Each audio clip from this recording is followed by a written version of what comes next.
श्री जगन्नाथाय नमः। जय श्री जगन्नाथ भगवान। भगवान जगन्नाथ अपनी समस्त भक्तों पे अपनी कृपा दृष्टि बनाए रखें। जय सनातनी के इस अंक में आज हम जानेंगे, श्रवण करेंगे भगवान जगन्नाथ की अनन्य भक्त कर्माबाई की कथा। कृष्ण भक्त कर्माबाई की कथा। कर्माबाई को मारवाड़ की मीरा भी कहा जाता है। जब जब भगवान श्री कृष्ण का उल्लेख आता है, कर्माबाई का नाम भी आ जाता है। वे भगवान की महान भक्त थी और भगवान श्री कृष्ण उनके हाथ से प्रतिदिन भोग ग्रहण कर भोग की थाली रिक्त कर देते थे। राजस्थान के नागौर जिले के एक गांव में कर्माबाई का जन्म हुआ था। जीवन राम डूडी के घर 1615 ईस्वी में एक पुत्री का जन्म हुआ। भगवान की बहुत मन्नतों के बाद इनका जन्म हुआ था। इनका नाम रखा गया कर्मा। कर्मा के चेहरे पर एक अनोख आभा थी। जीवन राम स्वयं धार्मिक पुरुष एवं अनन्य कृष्ण भक्त थे। उन्होंने भगवान के नाम मदन मोहन से अपने घर में कृष्ण भगवान का मंदिर बनवा रखा था। वे प्रतिदिन भगवान श्री कृष्ण की पूजा करते और भोग लगाते तथा भोग भगवान को लगाने के बाद ही भोजन ग्रहण करते। यह उनके घर का नित्य का नियम था। इसी प्रकार समय बीतता गया। कर्माबाई प्रतिदिन अपने पिता को श्री कृष्ण भगवान की पूजा करते देखती, उनको भोग लगाते देखती। यही सब देखते देखते कर्माबाई का बचपन बीत गया। अतः बचपन से ही उस नन्ही कर्मा में भक्ति भाव के संस्कार थे। नन्ही कर्माबाई इन्हीं संस्कारों के बीच पलते बढ़ते कर्मा 13 वर्ष की हो गई। एक बार जीवन राम को कार्तिक स्नान के लिए पुष्कर जाना था। उनकी पत्नी भी उनके साथ जा रही थी। वे कर्मा को भी साथ ले जाना चाहते थे, लेकिन एक समस्या आ गई। उनकी अनुपस्थिति में भगवान को भोग कौन लगाता। इसलिए उन्होंने कर्मा को यह जिम्मेदारी सौंपी और बोले, पुत्री, हम दोनों पुष्कर स्नान के लिए जा रहे हैं। तुम सुबह भगवान को भोग लगाना और उसके बाद ही भोजन करना। कर्मा ने यह जिम्मेदारी सहर्ष स्वीकार कर ली। माँ पिता के तीर्थ यात्रा के लिए जाने पर कर्मा ने सुबह स्नान आदि कर बाजरे का खिचड़ा बनवाया और पूजा के लिए अपने घर में बने भगवान के मंदिर के समीप आ गई। भोग की थाल भगवान के समीप रखकर हाथ जोड़कर बोली, हे प्रभु, भूख लगे तो भोग लगा हुआ है, आप भोग ग्रहण कर लेना, तब तक मैं घर के और काम कर लेती हूँ। इसके बाद वह काम में जुट गई। बीच ही बीच में वह थाली देखती आती, लेकिन भगवान ने खिचड़ी नहीं खाया था। बहुत देर होने के बाद भी जब भगवान ने भोग ग्रहण नहीं किया तो उसे चिंता हुई कि क्या पता भगवान जी को खिचड़ी का स्वाद न आ रहा हो, इसलिए ग्रहण नहीं कर रहे हैं। इसमें घी या गुड़ की कमी रह गई है क्या। फिर जाकर उसने और गुड़ व घी मिलाया और वहीं बैठ गए, लेकिन भगवान ने फिर भी भोग ग्रहण नहीं किया। तब मायूस होकर उसने कहा, हे प्रभु, आप भोग ग्रहण कर लीजिए। माँ बापू पुष्कर नहाने गए हैं। आपको भोग लगाने की जिम्मेदारी मुझे दी गई है, इसलिए आपके भोग लगाने के बाद ही मैं खाना खाऊंगी। परंतु भगवान जी ने फिर भी भोग ग्रहण नहीं किया। फिर कर्मा ने उनसे शिकायत करते हुए बोली, माँ पिताजी, जब भोग लगाते हैं तब तो आप भोग ग्रहण कर लेते हैं, फिर आज क्यों भूखे बैठे हैं? इतनी देर क्यों हो गई है? खुद भी भूखे प्यासे बैठे हैं और मुझे भी भूखा रखा है। यह सब बोलकर वह भगवान के भोग ग्रहण करने की प्रतीक्षा करने लगी। परंतु यह क्या, अब तो सुबह से दोपहर समाप्त होने को आई थी। भूखी कर्मा अब रुआसी हो गई और दुखी होते हुए रोते हुए बोली, हे भगवान जी, आप ग्रहण कीजिए भोग, अन्यथा मैं भी भूखी रह जाऊंगी। अतः कान्हा के काठ की मूर्ति से आवाज आई।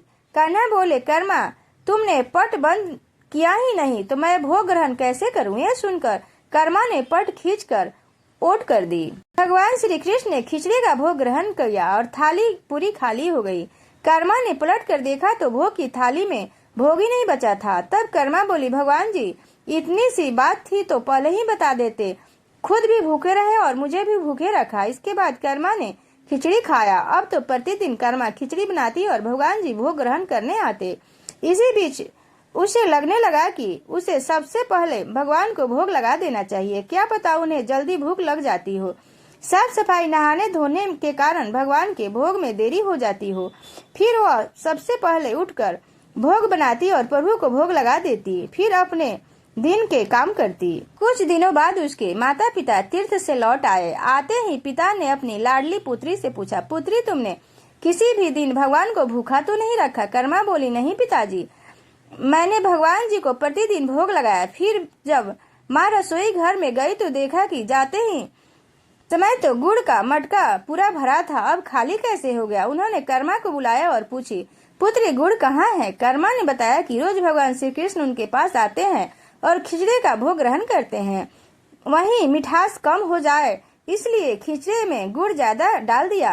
उसने पहले दिन हुई परेशानी के बारे में बता दिया। कर्मा ने कहा, भगवान जी ने बहुत देर तक ग्रहण ही नहीं किया था भोग, फिर पट बंद करके किया। यह सुनकर माता पिता चकित हो गए। वे जिन ईश्वर के आशीर्वाद हेतु इतनी दूर तीर्थ यात्रा पर गए थे, जिन्हें पाने के लिए लोग न जाने क्या क्या करते हैं, कहाँ कहाँ ढूंढते हैं, वे भगवान उनकी बेटी के हाथों से उनके घर का खिचड़ा खाते हैं, कैसे संभव है? उन्हें चिंता भी हुई कि बेटी बावली तो नहीं हो गई। ये भी सोच लिया कि क्या पता कर्मा ने ही पूरा गुड़ खा लिया हो। इस पर कर्मा ने कहा, अगर आपको यकीन नहीं है तो कल देख लीजिएगा, मैं खुद भगवान को भोग लगाऊंगी। इस आश्चर्य से तो वे रात भर सो नहीं पाए। दूसरे दिन कर्मा ने खिचड़ी बनाया और मंदिर की तरफ भोग की थाली रख पट बंद कर दिया और बोली, हे भगवान जी, ये लोग नहीं मान रहे हैं कि मैं आपको ही गुड़ खिलाया है। अब आप भोग खाकर स्वयं सिद्ध कीजिए। भक्त की पुकार सुन भगवान को आना ही था और कान्हा खिचड़ी खाने आ गए। जब पट खुला तो जीवन राम और उनकी पत्नी आश्चर्यचकित थे कि भोग की थाली में भोग बचा ही नहीं है।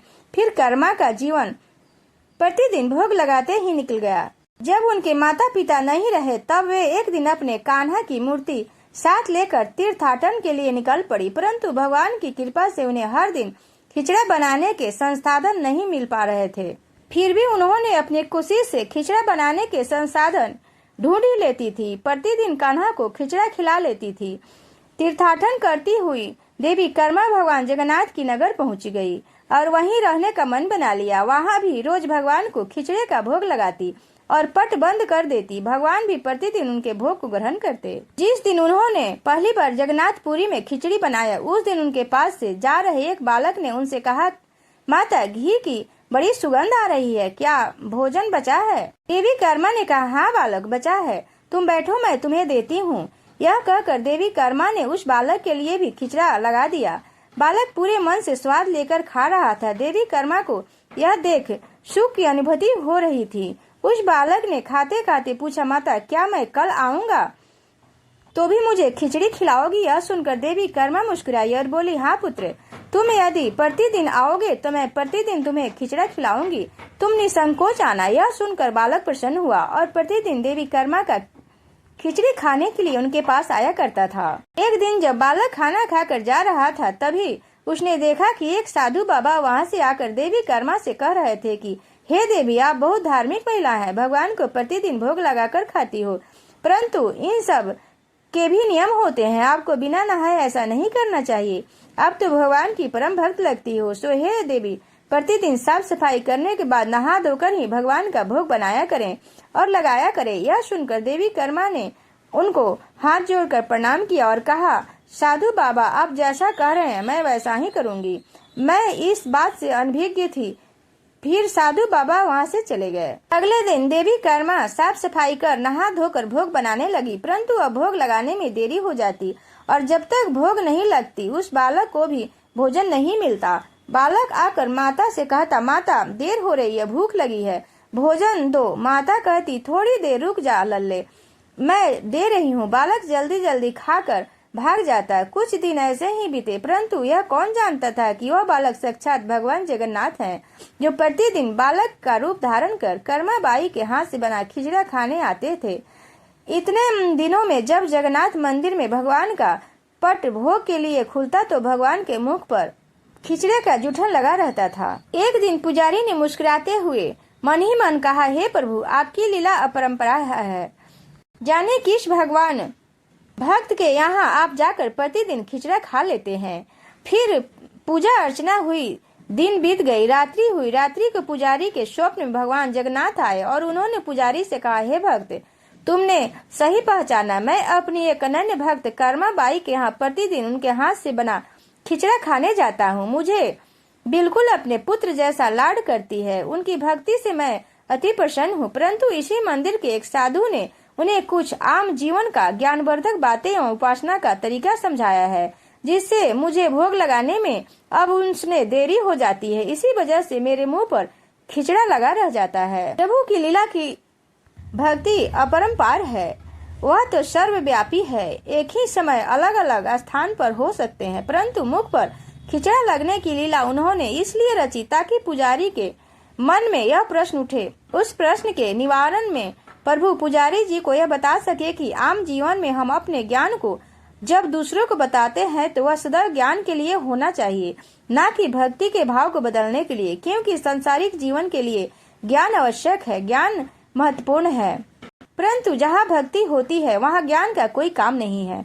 भक्ति में भक्त अपने प्रभु के प्रेम में डूबा रहता है। उपासना के कई तरीके हैं, जितने भक्त जितने उपासक, उपासना के उतने तरीके हैं। जब ईश्वर ने ही उपासना के तरीकों पर प्रश्न नहीं उठाया तो किसी को भी किसी के भक्ति पर प्रश्न नहीं उठाना चाहिए। साधु गलत नहीं थे, साधु अपने ज्ञान के हिसाब से ही कार्य कर रहे थे, वह सही थे, परंतु उन्हें यह नहीं पता था कि जो महिला प्रभु को बिना नहाए खाना देती है उसका भाव सिर्फ इतना था कि मेरे प्रभु को जल्दी खाना मिल जाए, वह भूखे ना रह जाएं, और यह प्रेम भाव प्रभु के लिए हर नियम से ऊपर था। इन बातों को सुनकर पुजारी जी ने साधु बाबा को बुलवाकर यह बात कही। साधु बाबा को अपनी गलती का एहसास हुआ कि वह भगवान और भक्त के बीच आ रहे थे, और उन्होंने बिना समय गंवाए माता कर्मा के पास जाकर कहा, हे देवी, आप जैसे प्रभु को पहले भोग लगाती थी वैसे ही लगाइए। मैं आपकी भक्ति नहीं समझ पाया, इसलिए मुझे क्षमा करें। देवी कर्मा ने कहा, जी ठीक है, मैं कल से फिर उसी समय पर वैसे ही भोग बना लिया करूंगी। माता कर्मा ने फिर उसी तरीके से भोग बनाना शुरू कर दिया और भगवान के मुख पर खिचड़े का जूठन अब नहीं लगा होता। ऐसे कई वर्ष बीत गए। एक दिन पुजारी जी ने देखा कि भगवान की आंखों में आंसू बह रहे थे, वह भोग ग्रहण नहीं कर रहे थे। तब उन्होंने मन ही मन फिर से पूछा, हे प्रभु, ऐसा कौन सा अपराध हुआ हमसे कि आपने भोग ग्रहण नहीं किया और आपकी आंखों से आंसू बह रहे हैं? प्रभु, यदि हमसे कोई अपराध हुआ हो तो हमें क्षमा करें और भोग ग्रहण करें। आपके भक्त जन प्रसाद के लिए प्रतीक्षा कर रहे हैं। फिर क्या था, भक्त वत्सल प्रभु ने प्रसाद ग्रहण कर लिया, परंतु प्रभु के भोग देर से ग्रहण करने की बात और उनके आंसू से बहने की बात पूरे प्रजा में फैल गई। यह बात महाराज तक जा पहुंची। महाराज अति शीघ्र मंदिर पहुंचे और वे पुजारी जी से विचार विमर्श करने लगे। फिर उन दोनों ने भगवान के पास हाथ जोड़कर विनती की कि प्रभु, कृपा हमें बताइए कि इस बात का क्या संदेश है। रात्रि पहर जब सब सो रहे थे तब भगवान राजा के सपने में आए और उन्होंने कहा कि मेरी एक अनन्य भक्त थी कर्माबाई, जो प्रतिदिन मुझे खिचड़े का भोग लगाती थी और मैं प्रतिदिन उनके यहाँ बालक के रूप में जाकर खाया करता था, परंतु आज उन्होंने अपने अंतिम सांस लिए हैं और मैं सदैव के लिए लीन हो गए हैं। कर्माबाई मुझ में सदैव के लिए लीन हो गई हैं। अब मुझे बालक की तरह प्रेम कर कौन खिचड़ा खिलाएगा? यह सुन महाराज ने सपने में ही भगवान से कहा कि प्रभु, आज से प्रतिदिन आपके भोग में कर्माबाई का खिचड़ा भी चढ़ेगा। यही सपना उन्होंने अपने दरबार में सुनाया। उसी दिन से भगवान जगन्नाथ को भोग में कर्माबाई का खिचड़ा भी चढ़ने लगा। यह थी भक्त कर्माबाई की कथा और उनसे जुड़ी खिचड़े की लीला। तो यह थी कर्माबाई और उनके खिचड़े से जुड़े प्रभु की लीला। जब जब भगवान कृष्ण का उल्लेख आता है तो कर्माबाई का नाम भी आता है।